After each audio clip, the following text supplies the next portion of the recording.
नमस्कार दोस्तों, math classes के YouTube चैनल में आपका स्वागत है। आज हम पूर्ण घन संख्याओं का घनमूल निकालना सीखेंगे। तो आप देखिए किस प्रकार निकालेंगे। देखो बेसिकली अपने घन का मतलब होता है, देखो कोई भी संख्या होता है, मान लो मेरे को पहले तो घन का मतलब देखो क्या है। मेरे को मान लो 2 का घन निकालना है, ठीक है। घन का मतलब पावर 3, तो 2 को 3 बार गुणा कर दो। देखो 2 गुणा 2 गुणा 2 ऐसे 3 बार गुणा करना है। तो 3 बार गुणा करने के बाद जो रिजल्ट मिलेगा ना वो होगा 2 का घन। तो देखो 2 को 2 से गुणा किया 4, 4 को 2 से गुणा किया तो 8। तो इसका मतलब देखो 2 का घन कितना हो गया, 8 हो गया। इसी प्रकार देखो मान लो 3 का घन चाहिए तो अपने को देखो 3 को 3 बार गुणा कर दो। तो देखो 3 को 3 से गुणा किया 9 और 9 को 3 से गुणा किया तो 27। तो इसका मतलब देखो 3 का घन कितना हो गया, 27। अपने को मान लो किसी भी संख्या का घन चाहिए तो उस संख्या को 3 बार गुणा कर दो उसी संख्या को, ठीक है। एक तो ये बात होगी घन का। एक देखो घन मूल क्या होता है। देखो 3 का घन कितना हो गया, 27। तो अब देखो अगर मैं 27 के ऊपर पहली बात तो घनमूल का साइन देख लो क्या है। घनमूल को साइन देखो इस प्रकार लिखेंगे अपने। अगर अपनों ने यहाँ पे 3 ना लगाया ना तो ये होगा वर्ग का साइन। अगर अपनों ने 3 लगा दिया तो ये साइन होगा घनमूल का, ठीक। इसके अंदर मान लो मैंने कोई संख्या लिख दी 27, तो अपने को बताना है 27 का घनमूल कितना होगा। तो 27 देखो 27 किसका घन है, 3 का घन। देखो 3 का घन है 27, तो इसका मतलब 27 का घनमूल कितना होगा, 3, ठीक है। इस प्रकार आप ध्यान रखेंगे। अब देखो छोटी संख्या होगी तो अपने तो आराम से बता देंगे भाई इसका घनमूल कितना होगा, और जब बड़ी संख्या आ गई तो अपने थोड़ी सी समस्या होगी। तो इस बात के लिए अपने करेंगे थोड़ी सी देखो ट्रिक है, वो आप देखो। तो कितनी भी बड़ी संख्या हो आराम से अपने घन बता सकते हैं। तो आप देखो किस प्रकार हल करेंगे। पहले तो आपको देखो 9-10 तक तो घन याद होने चाहिए और उनके इकाई अंक पता होने चाहिए। देखो कैसे, अगर मैं बोलूँ 1 का घन कितना है तो 1 का घन होता है 1, 2 का घन होता है 8, 3 का घन होता है 27, 4 का घन होता है 64, 5 का घन होता है 125, 6 का घन होता है 216, 7 का घन होता है 343, 8 का घन होता है 512 और 9 का घन होता है 729। अब इनके इकाई अंक देख लो आप। सिर्फ 1 के घन का इकाई अंक तो 1 ही होता है, 2 के घन का इकाई अंक होता है 8, 3 के घन का इकाई अंक होता है 7 और 4 के घन का इकाई अंक होता है 4, 5 के घन का इकाई अंक होता है 5, 6 के घन का होता है 6 और 7 देखो 3 का 7 होता है, 7 का 3 होगा, 8 का 2 होता है और 2 का 8 होता है। इस प्रकार ध्यान रखना, 9 का 9 होता है, ठीक है। तो जो सेम है मैं उनको देखो ये सेम मिलेगा आपको। मतलब सेम का मतलब देखो 8 का 2 है, 2 का 8 मिलेगा। एक देखो ये 7 का 3 होगा और 3 का 7। देखो 4 अंक तो आपको यहीं से मिल गए। 5 का सेम ही होता है, मान लो जो 5 का इकाई अंक 5 ही होगा, 9 का इकाई अंक 9 ही होगा और 1 का इकाई अंक 1 ही होगा, 4 का इकाई अंक 4 होगा, 6 का इकाई अंक 6 होगा। इस प्रकार ध्यान रखना, ठीक है। ये 4 संख्या जिनके इकाई अंक बदल जाते हैं। तो देखो किस प्रकार मैंने मान लो कोई संख्या लिख दी, छोटी से छोटी कोई संख्या लिख दो। मान लो मैंने लिख दिया 1331, ठीक। अपने से पूछ लिया 1331 का घनमूल बताओ। अब देखो पेपर में किस प्रकार के क्वेश्चन आएंगे। या तो आपसे डायरेक्ट पूछेगा 1331, मान लो कोई भी संख्या यदि सपोज करो 1331 का घनमूल बताओ, तो ये घनमूल बता दो। या आपको इस प्रकार का साइन मिलेगा तो आपको इसका उत्तर बताना है, इसका उत्तर कितना आएगा, ठीक है। तो इस प्रकार करने के लिए अपने करेंगे क्या, देखो सबसे पहले तो अपने देखो इसका इकाई अंक क्या है, 1 है। तो इकाई अंक 1 देखो कहाँ पे दिखाई दे रहा है, तो इकाई अंक 1 देखो 1 वाले में इकाई अंक 1, तो इसका मतलब इसका इकाई अंक 1 होगा। इसके घनमूल का इकाई अंक कितना होगा, 1। और ये 1 लिखने के बाद देखो क्योंकि घनमूल के अंदर 3 संख्या कवर होती है तो 3 संख्या छोड़ देनी है अपने, बस 1 लिखते। बाद में देखना ये 1 देखो किसके घन के ज्यादा नजदीक है, तो 1 देखो किसके घन के ज्यादा नजदीक है, तो 1 तो 1 के घन के ज्यादा नजदीक है। तो इसके मतलब इस 1 की जगह भी अपने 1 लिखेंगे, ठीक।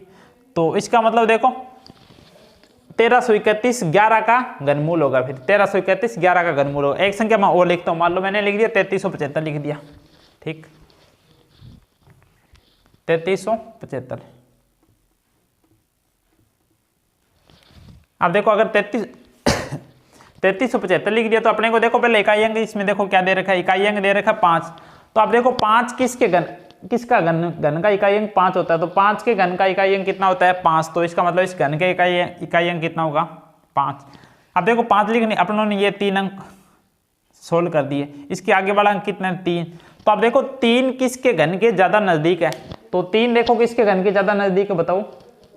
1 का घन होता है 1 और 2 का घन होता है 8। तो ये देखो 1 के घन के ज्यादा नजदीक है, तो इसका मतलब यहाँ पे आपने लिखेंगे 1।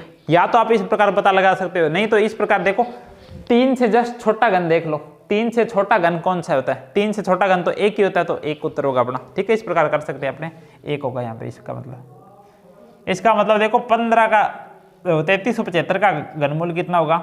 15 होगा। ठीक, एक संख्या और लिखता हूं मैं, मान लो कोई बड़ी संख्या लिखता हूं मैं।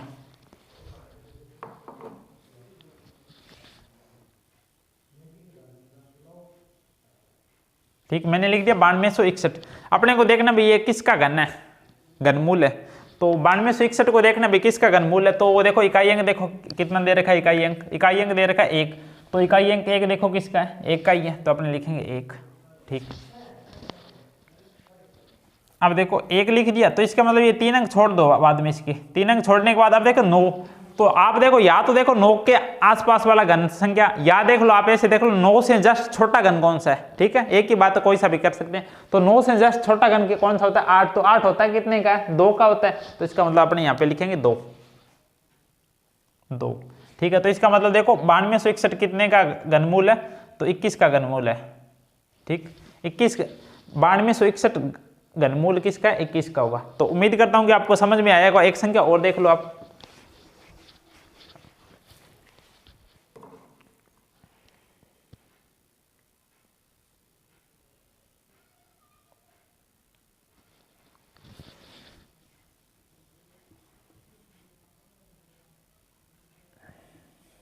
ठीक है, मैंने कोई संख्या लिख दी देखो 91,125। अब अपने को बताना है भाई ये घनमूल किसका है। ठीक, तो पहले इसका इकाई अंक देखो क्या दे रखा है, इकाई अंक दे रखा है 5।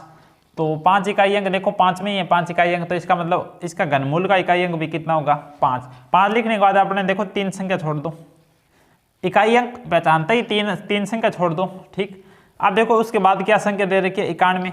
तो 91 देखो किसके घन, 91 से जस्ट छोटा घन देख लो कौन सा होता है, जस्ट छोटा घन देख लो, या 91 के पास वाला देख लो। तो 91 से जस्ट छोटा देखो, एक बात इधर देखो, अगर मैं बोलूं 91 से छोटा देखना है तो 4 का घन कितना होता है? 64। 5 का घन कितना होता है? 125। आप देखो इसे छोटा देखना है, 91 से छोटा घन तो 125, तो देखो इसे बड़ा हो गया 91 से, तो इससे जस्ट छोटा कौन सा होगा? 64 होगा। और 64 का मतलब देखो कितने का होगा? 4 का क्यूब, तो यहाँ पे लिखेंगे 4। तो इसका मतलब देखो 91 125 का घनमूल कितना होगा? 45 होगा। तो उम्मीद करता हूं कि आपको समझ में आया होगा। और देख लो क्वेश्चन,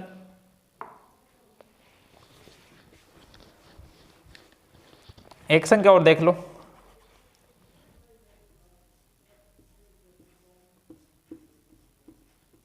ठीक, अपने को बताना भी ये किसका घनमूल है। तो करेंगे क्या, देखो इकाई अंक देखेंगे, इसका इकाई अंक देखो 4 दे रखा, तो 4 इकाई अंक किसका होता है? 4 का इकाई अंक ये होता है 4। तो यहाँ पे लिखेंगे 4 लिखने के बाद अपने करेंगे क्या? 3 अंक छोड़ देंगे।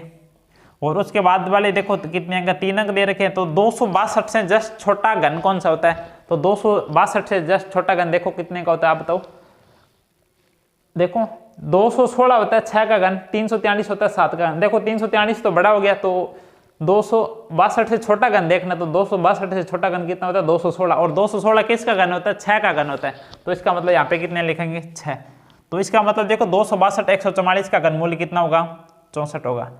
उम्मीद करता हूँ कि आपको अब तो समझ में आई गया होगा। तो एक लास्ट और देख लो, बड़ा घनमूल, और एक और देख लो, मैं बड़ा और लिखता हूँ।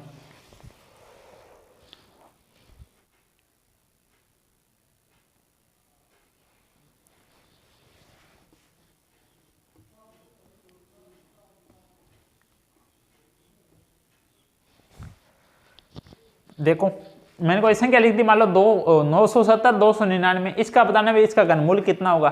तो करेंगे क्या, देखो अपने को तरीका तो पता ही है, इकाई अंक देखेंगे 9, तो इकाई अंक 9 देखो किसका होता है? 9 का इकाई अंक कितना होता है? 9। तो इसका मतलब यहाँ पे लिखेंगे 9। बाद में अपने 3 संख्या छोड़ देंगे, 3 संख्या छोड़ने के बाद आप देखो 970 किसके घनमूल के पास है? या ये देखेंगे कि 970 से जस्ट छोटा घन कौन सा होता है। तो अब एक बात देखो, अब बोलोगे आपने तो 9 तक ही लिखा है। अब देखो 10 का, अगर मैं पूछूं 10 का घन कितना होता है? 10 का होता है 1000। तो 1000 तो इससे बड़ा हो गया, तो इससे जस्ट छोटा कितने का होगा? 9 का होगा। और 9 का कितना? 729 होगा। तो इसे जस्ट 970 से छोटा घन क्या होगा? 729। और 729 कितने का घन होता है? 9 का होता है। तो यहाँ पे आगे लगाएंगे 9। तो इसका मतलब देखो 970 299 किसका घनमूल होगा? 99 का घनमूल होगा। तो उम्मीद करता हूँ कि आपको समझ में आया होगा। आप इसका प्रैक्टिस कीजिए। तो आज के लिए बस इतना ही। जय हिंद, जय भारत।